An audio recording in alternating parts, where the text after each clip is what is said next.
afternoon po ulit sa inyo lahat. Good afternoon. Excited na ba kayo? Parang mahina. Excited na ba lahat? Okay. So, bago tayo start, there is my distinct honor to introduce Bishop Doc Jesus P. Roque, a truly remarkable individual whose extensive academic achievements and dedicated leadership have profoundly impacted both the theological and communities. Bishop Roque's foundational education includes a Bachelor of Science in Theology from Andrew Theological School.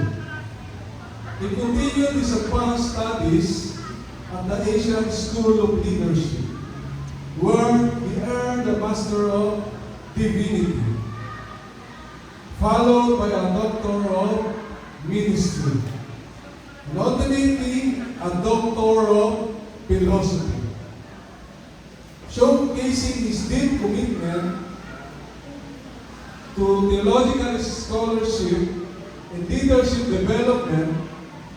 His exceptional qualification have led him to serve with a distinction as a dean and a revered professor at the Asian School of Leadership, Caloocan branch. Further demonstrating his leadership prowess, he holds the esteemed position of President of the Asian School of Leadership. Beyond his academic and administrative roles, Bishop Roque is a dedicated servant to the wider pastoral community. Currently serving as a chairman of PACTAS, the Association of Pastors in Caloocan, Bagong Sidang. He is also the beloved senior pastor of the Agape Family Community Church of Phase 2, Bagong Sidang, Caloocan, where he guides and inspires his congregation with unwavering devotion. Please join me in welcoming Bishop Doc Jesus P. Roque.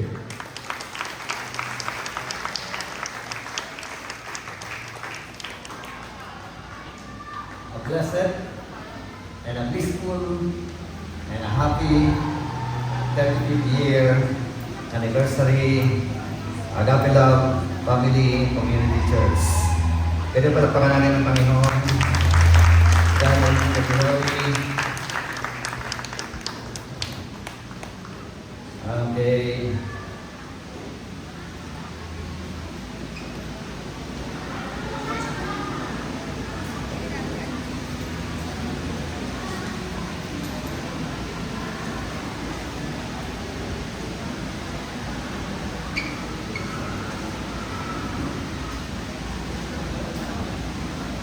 The 35th year anniversary.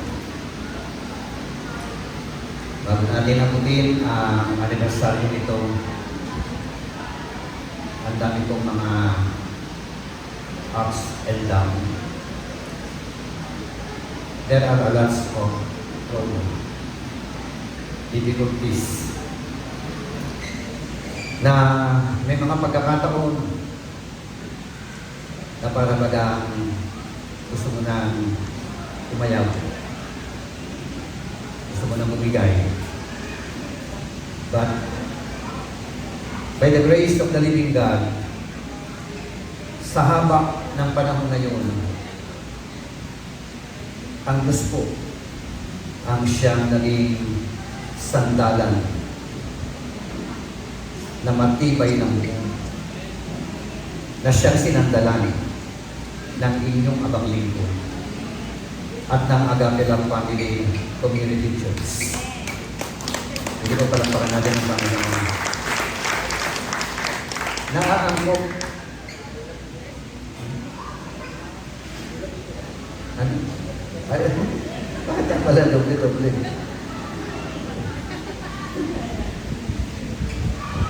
Nilapil na pala. Thank you, Sir Aga.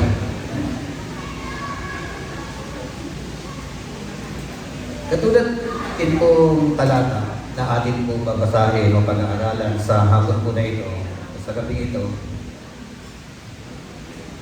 katulad ng karanasan ni David na nakahango sa aklat po ng Ikalawang Samuel, Kapitulo 22, talasang 1, katalatang 7.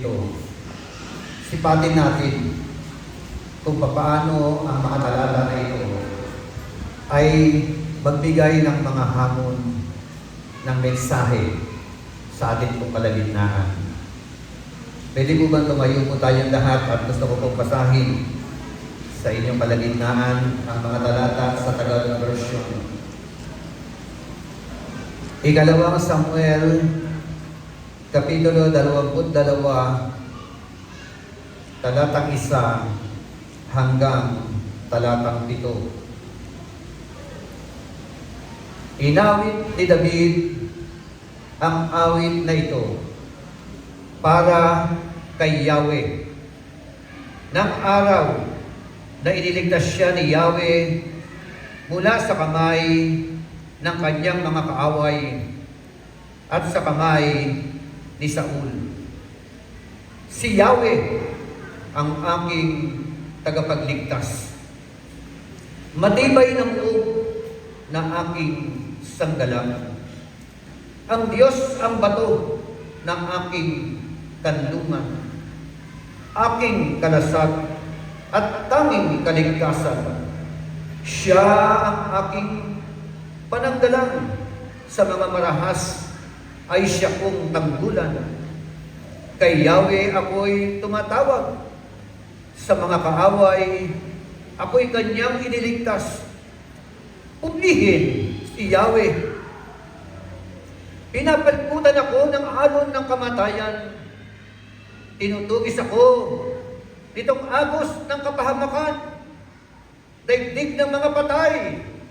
Ako'y pinupulubutan. Patibong ng kamatayan ang aking dinaraanan. Sa kagipitan ko, ako ay tumawag. Ang Diyos na si Yahweh ay aking hinanap. Mula sa templo, niya ay kanyang dininig ang aking pagsamo at ang aking hibig. Salamat po, aming Diyos na dakila. Dahil sa dinami-dami ng mga mabibigat na amin pong mga karanasan sa aming mga buhay. Katulad po, Panginoon, ng mga matitindi at mga mabibigat na karanasan na naging karanasan ni David. Ikaw, Panginoon, ang siyang naging matibay na bato, sandigan, tagbulan ng iyong abang lingkod na ito. Panginoon, habang binubulay-bulay po namin ang iyong mga salita, hayaan mo po, Panginoon, bawat isa sa amin na naririto ay iyo pong katagpuin. Gamitin mo lamang po ang iyong abang lingkod bilang daluyan ng iyong mga salita. At sa iyo po ipinagkakatiwala ang tagumpay ng gawain na ito, ang paghahayag ng iyong mga salita. Salamat po. Ibinabalik mo po sa iyo ng maingat na maingat ang pinakamataas na papuri, pinakamataas na kaluwalhatian at kadakilaan, dahil karapat-dapat ka pong tumanggap ito. Sa pangalan ng aming Panginoong Jesucristo, ang lahat ay magsabi ng Amen at Amen. Sige po, ibigay po natin yung pinakamatinding palakpak sa ating Diyos na dakila. Dahil ang Diyos ay karapat-dapat tumanggap ng mga papuri at palakpak mula sa kanyang mga nilikha. Amen. Pwede na po kayo maupo. Sa akaw po na ito, ng aklat ng Ikalawang Samuel, Kapitulo 22. Ito po ay huling awit ni David. At siya po ay nasa huling mga yugto ng kanyang buhay. Para bagang katulad din po natin,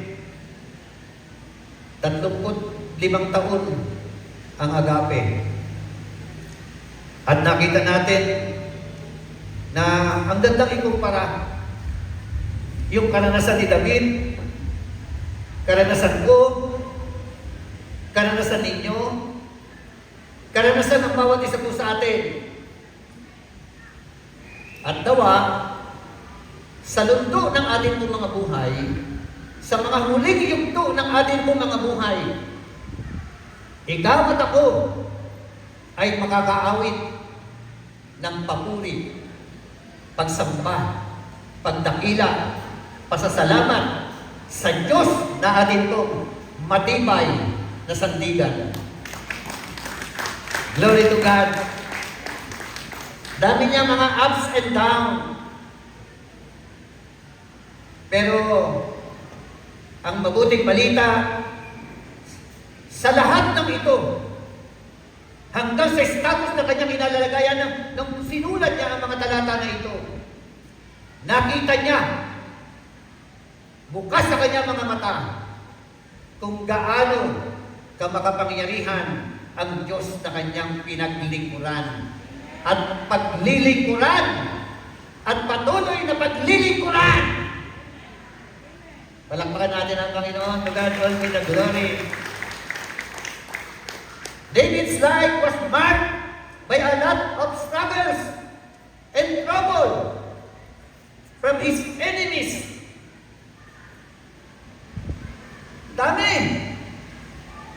Daming banta sa buhay. Daming mga problema na kanyang naranasan bilang isang common na tao. Family problem, personal problem, yung mga tao sa paligid. Yan po yung kanya pong mga mabibigat at mga matitinding karanasan. Katulad din natin, ikaw at ako, tayong lahat ay dumanas ng mga mabibigat na mga problema, subalit sa biyaya at sa grasya ng ating mapagmahal na Panginoon. Katulad ni David, naniniwala po ako, malalagpasan po natin, mapagtatagumpayan po natin ang anumang mga balakid, anumang mga struggle, trouble into our life. Amen. Parang hindi kayo naniniwala, ayaw niyong pumalakpak. Lahat na naniniwala na mga mapagtagumpay, ibigay natin yung palakpak sa Panginoon. Kasi siya po ang ating pong magiging sandigan, ang dahilan ng ating pong mga tagumpay. Hindi po ang sinumang tao. Amen. Ang susi ng ating pong tagumpay ay walang iba, kundi ang Diyos na makapangyarihan sa lahat. Pag-usapan po natin sa tema, how God delivered us in times of trouble. Why God delivered us in times of trouble? Why David? How David delivered Yahweh when he experienced great trouble into his life. Diyan po natin hinango ang pag-uusapan po natin sa hapon o sa gabi po na ito. And there are 3 things to consider. 3 bagay ang gusto ko pang maiwan sa ating po mga puso sa hapon po na ito. Ang unang bagay na gusto ko po mailagay sa ating po mga puso ay ang salitang consolation. The word consolation. Nasabi nga po uli ng talatang 2, talatang 3, he said, The Lord is my rock and my fortress and my deliverer. My God is my rock, in whom I take refuge, my shield and the horn of my salvation. He is my stronghold, my refuge and my Savior. From violent people, you save me. Amen. Yun lang, dalawang talata na yan ay punong-puno na ng mga mabibigat at matitinding karanasan. Sabi nga po, ibig sabihin ng consolation, the comfort received by a person during or after experience great trouble in life. That is the meaning of the word consolation. Para baga sa Tagalog, aliw, kaaliwan, natatanggap ng isang tao sa panahon at pagkatapos na siya po ay nakaranas ng mga mabibigat na mga problema sa buhay. Sino po rito ang walang problema? Sino po rito yung konti lang ang problema? Sino rito yung marami ang problema? Sino rito yung overwhelm ang problema?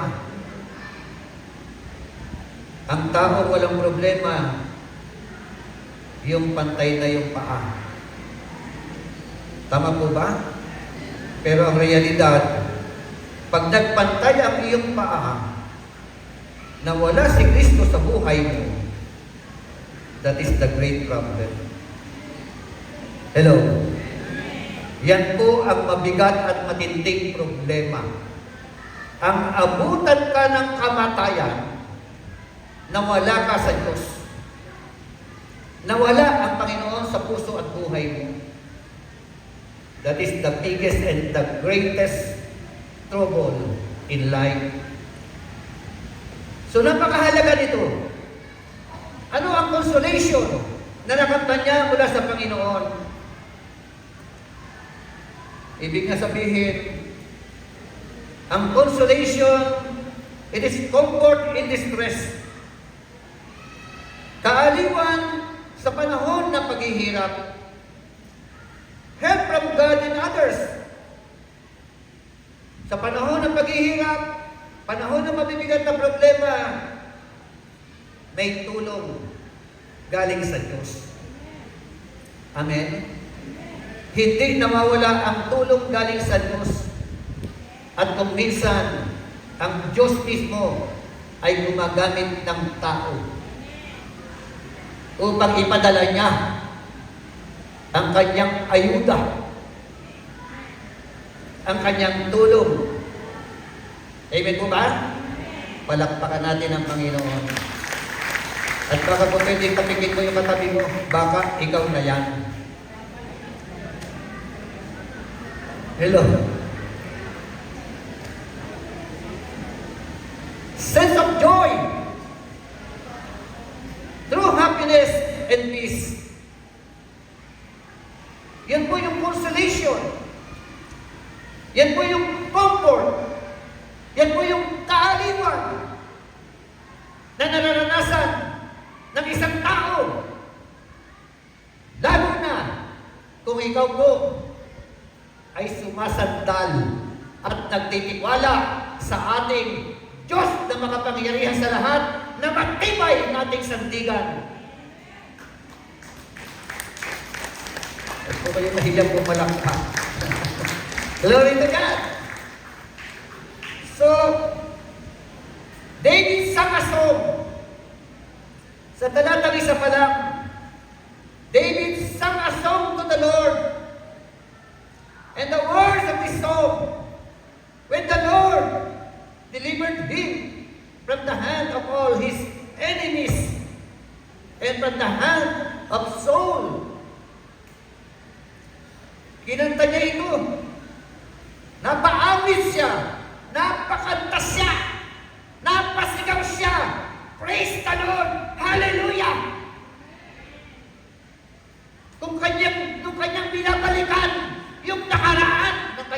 buhay. Hello? May nakaraan siya. At sa mga nakaraan ng mga naranasan niya sa kanyang buhay, wala pong iba na higit sa lahat na nakapagbigay sa kanya ng tunay na kaaliwan, kundi ang ating mapagmahal na Panginoon. Glory to God. Sa ating pong mga kalalagayan, ano na ang status ng buhay mo ngayon? Kung ikaw man ngayon ay maalwan ang buhay, matagumpay ang buhay, maginhawa ang buhay, maganda ang buhay, hayahay ang buhay. But always remember, meron kang pinanggalingan. Meron kang nakaraan. Amen? At dalawa lamang po na po pwede makita natin dyan, it's either consolation and desolation. So,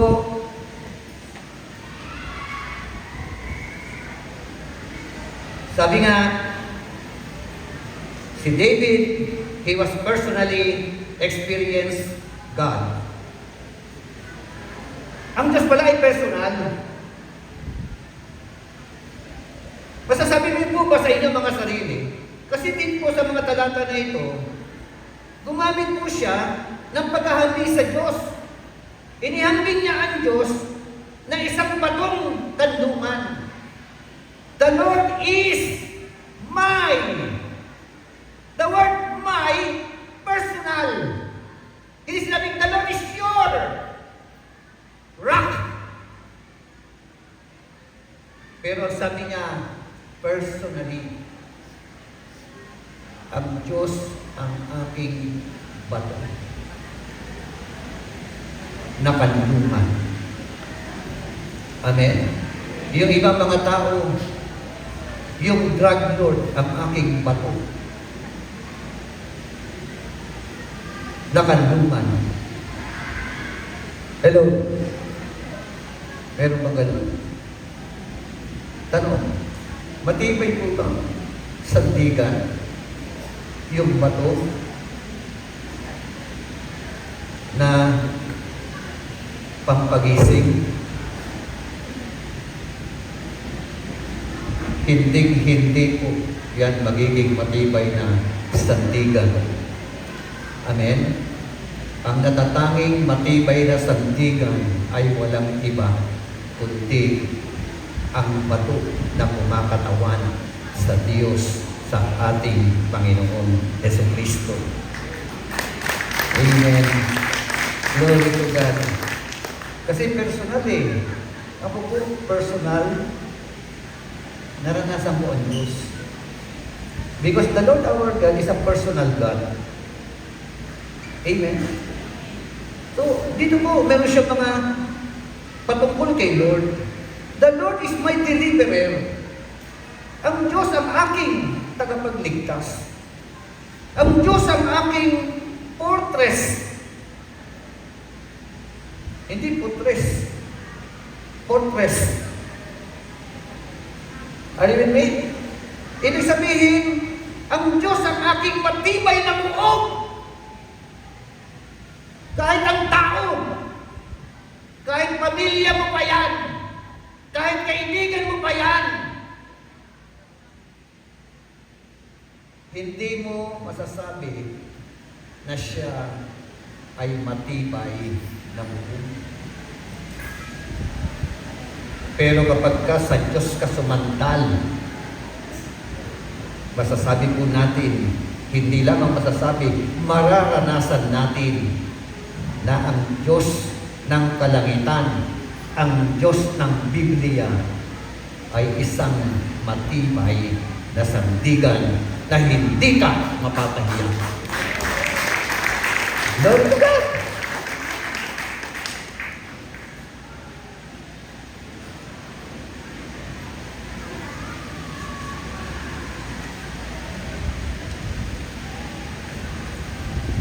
Sabi nga po, my God is my rock, in whom I take refuge. My shield and the horn of my salvation. He is my stronghold, my refuge, and my Savior. Sabi rito kanino? From violent people who save me. Amen. Hindi nyo alam ilang beses na kayo iningatan ng Diyos. Mula sa mga masasamang tao. Ako po personal. Galing nga po ako sa Gamarin ng Bible Study. Pag akyat ng health watch, bigla po kaming hinarang, nakamotorbike kami. Bigla po kaming inundayan ng saksak. May angkas ako.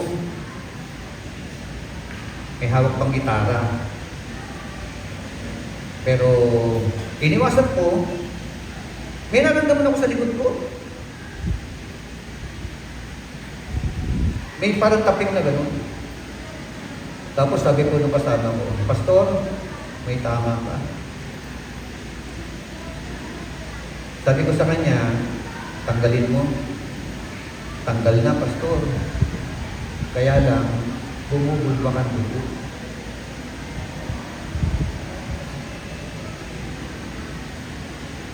So, dinala ko sa Bernardino Hospital. Sa pulis muna, station 1, sa may phase 1. Sabi ng mga pulis sa akin doon, Pastor, ba't ka matutulog? Pilitin mo huwag matulog. Tapos nag-uusap sila, mukhang tinamaan yata ang bata. Pagdating sa Bernardino, laboratory. By the grace of the living God, gabugong ka lang, baga na. Sabado nangyari yun, kinabukasan, nakauwi na ako. Alam niyo po, nung maramdaman ko yung tama, nilagay ko yung unang isang daliri ko diretso, dalawang diretso. Tatlong sa butas. Isa lang po ang request ko kay Lord. Panginoon, huwag mo pong hayaan na ito ang maging mitya ng aking kamatayan. Marami pa po akong gustong gawin para sa iyo. Dagdagan mo po ang aking buhay.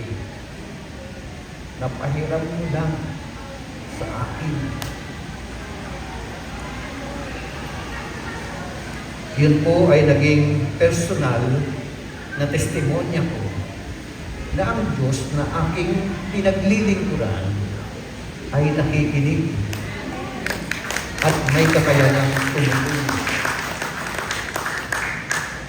To make the long story short, magaling na yung aking naging saksak sa likuran. Amen? So, alam ko kayo rin ilang beses na kayong iningatan ng Diyos. From harm, from the violence of any people, sa mga disgrasya, sa mga sakuna. Nakita niyo yung plane ng India? Diba? Nakakatulog ng puso. Anything pala can happen. We don't know what the future holds. Ang good news, but we know who holds our future. And the one who holds our future is none other than the Lord our God.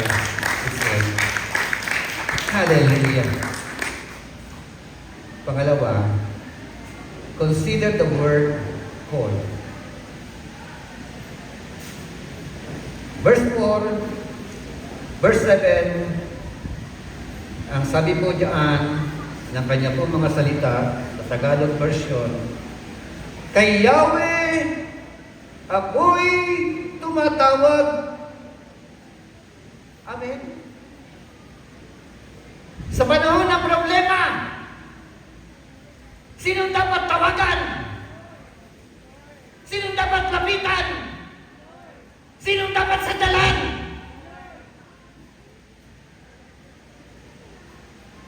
Amen?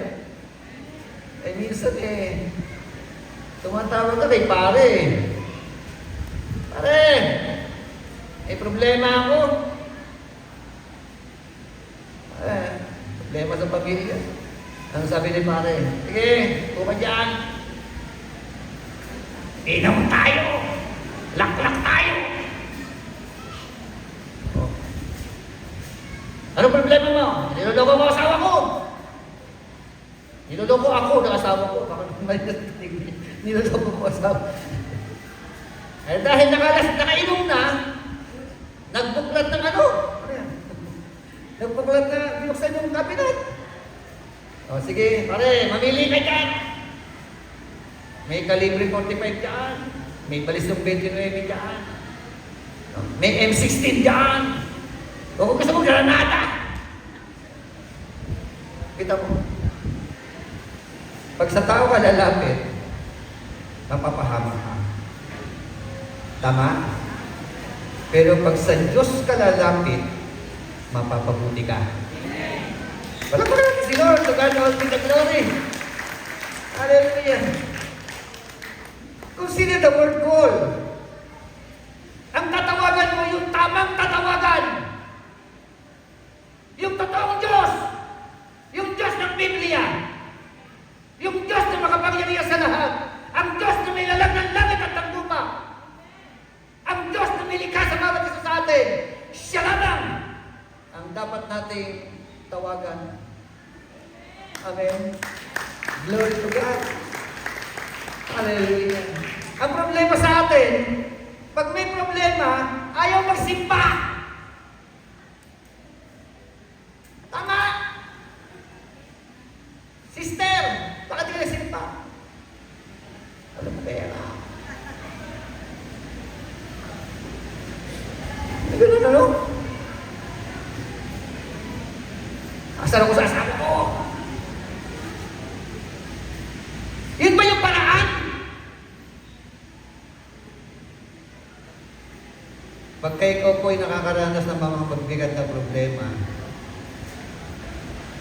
sa Diyos po tayo dapat lumapit. May sakit ka, siya ang ating dakilang manggagamot. Pag may problema po sa mo, siya yung provider. Tama po ba? Pag naaasar ka sa kapitbahay mo, gusto mo nang putusan, siya yung forgiver. Are you with me? Mapapanuto ka kapag ka sa kanya ka lalapit. Mapapaayos ang buhay mo. Consider the word call. Kaya sa pagiging lalapitan, yung tatawagan, pinaka-the best. Sino pinaka-the best? Oh. Sekundary na lang yung Mumbai. Sekundary na lang yung miyembro ng pamilya mo. Sekundary na lang kung sino ba mga taong iniisip mo. Ang pinaka-prioridad na dapat po natin tawagan ay walang iba, kundi ang ating mapagmahal na Panginoon.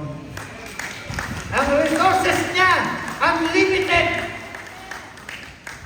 Hello? Ang resources na ating mga mahal sa buhay, limited. Pero kay Yahweh, unlimited yung provision na po pwede natin makamtan mula sa Kanya. Okay? Verse 7, but in my distress, I cried out to the Lord. Yes, I cried to my God for help. Amen? In my distress, sa panahon ng problema, iyak kay Lord. Tawag kay Lord. Amen? Ano po ang nagiging resulta pag tumatawag ka kay Lord? Meron po mga magagandang resulta eh. Sabi nga uli ng Salmo 50, talatang 15, then call on me when you are in trouble, and I will rescue you, and you will give me glory. Amen. Ito lang pong Salmo 50, talatang 15. Puno-puno na po ito ng mensahe. Tapos na tayo dyan kung tutusin Tama? Ano sabi ron? Tumawag ka sa akin sa panahon na ikaw mayroong kabigatan. Isasalba kita. I will rescue you. Amen. When God rescue you, magbibigay ka ng luwalhati sa Diyos. Sabi po na sumunod ng mga pangungusap, and you will give me glory. Amen. Every time na tayo po tinutugon ng Panginoon,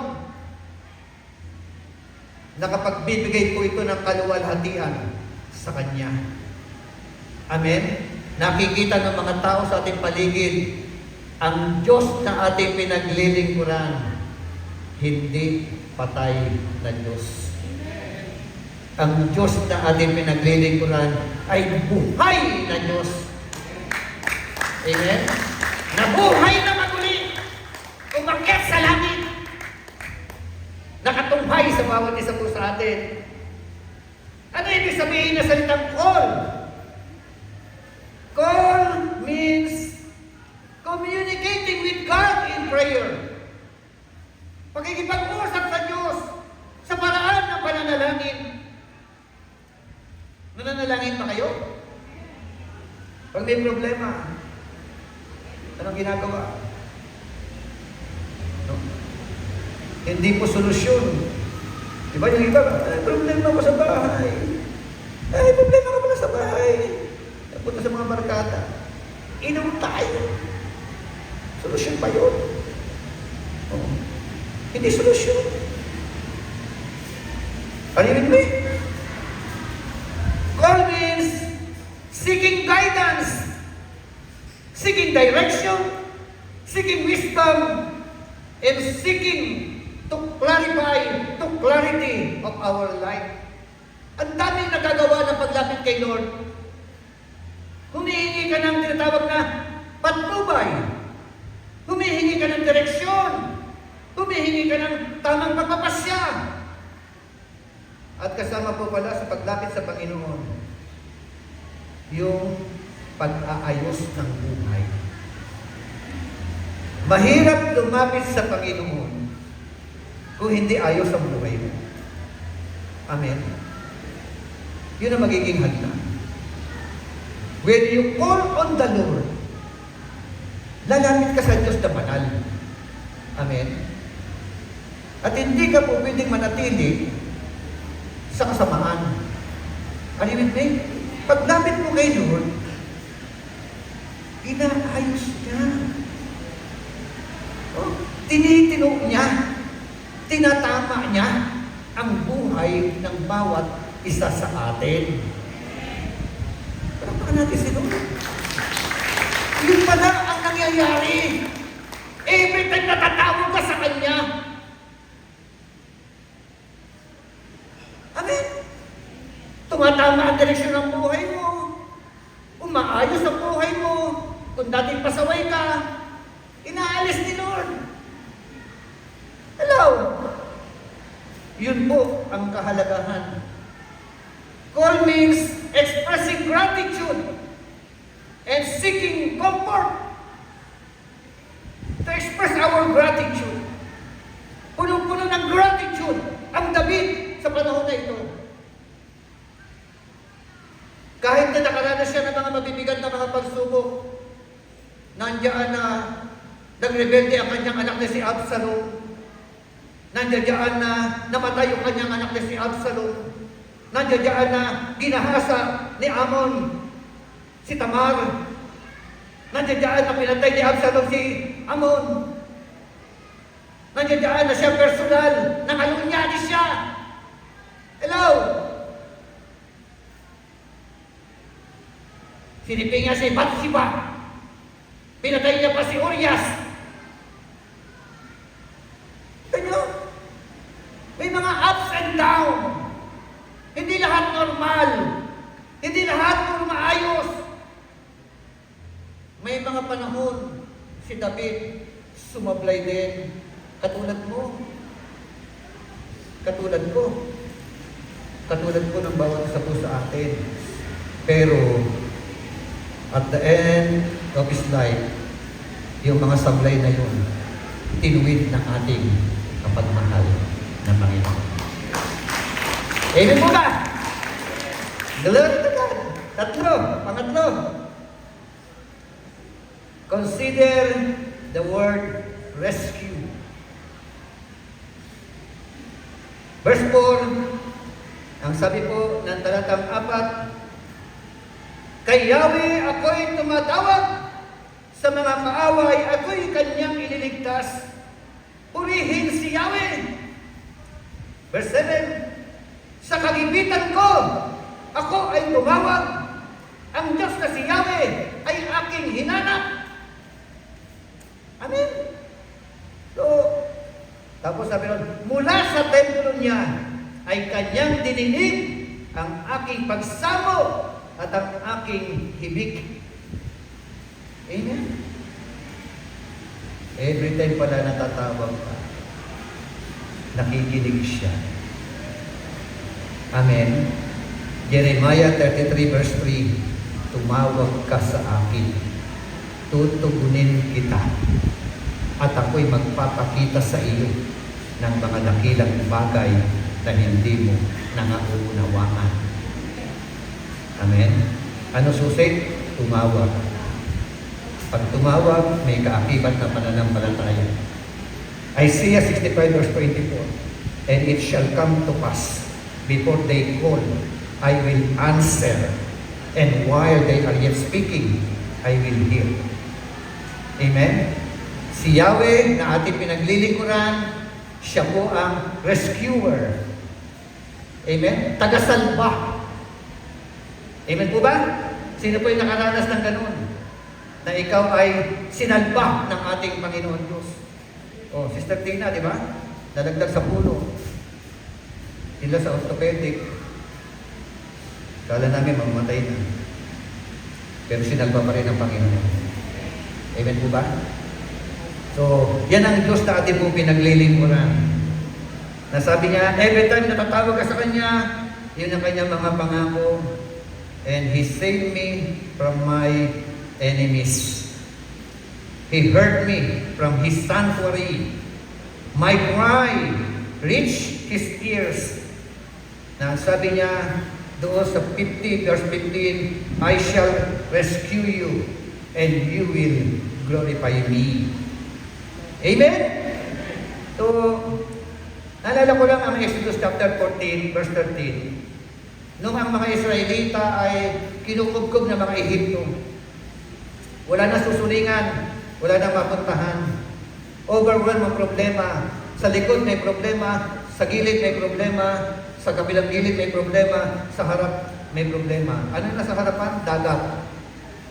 Ano po?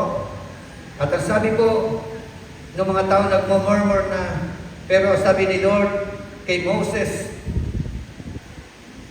ito sabi niya ni Moses sa mga tao, but Moses told the people na sinabi ng Diyos sa kanya, don't be afraid, just stand still and watch the Lord rescue you today.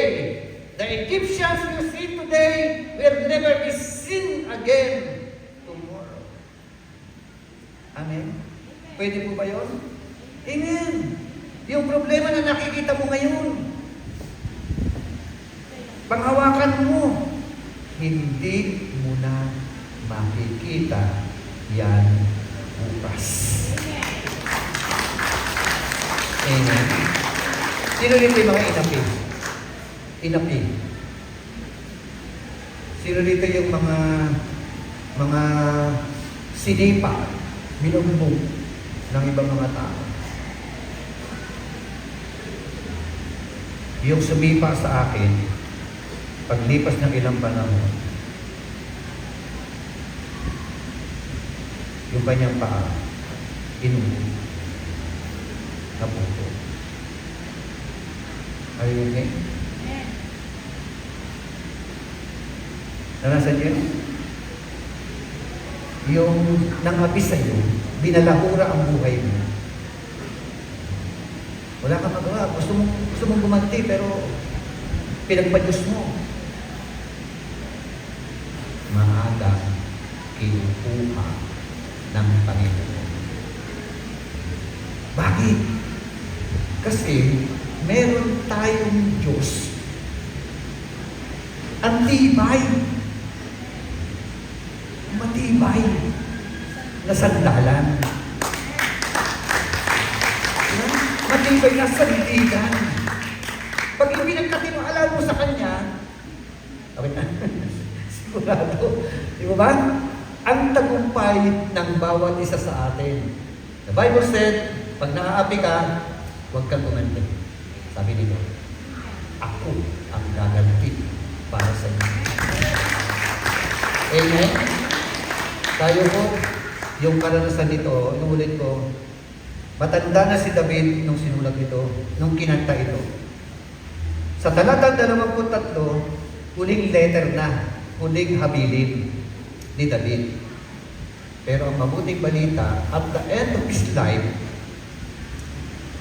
yung mga dinaanan niya, dinaanan lang na pagtagumpayan niya. Lahat ng mga pangit na karanasan, mga magagandang karanasan, na pagtagumpayan lahat ni David yun. And at the end of his life, masasabi po natin, si David po, he was a man who finished well. Amen? There are three things to consider para makita po natin, maramdaman natin personal naranasan ni David, personal naranasan ko, personal naranasan niyo ang Diyos. Tatlong bagay: consolation, ang sumunod, call, and then rescue. Tayo po tayong lahat. Patuloy po natin damhin ang banal na presensya ng ating po Panginoon Diyos.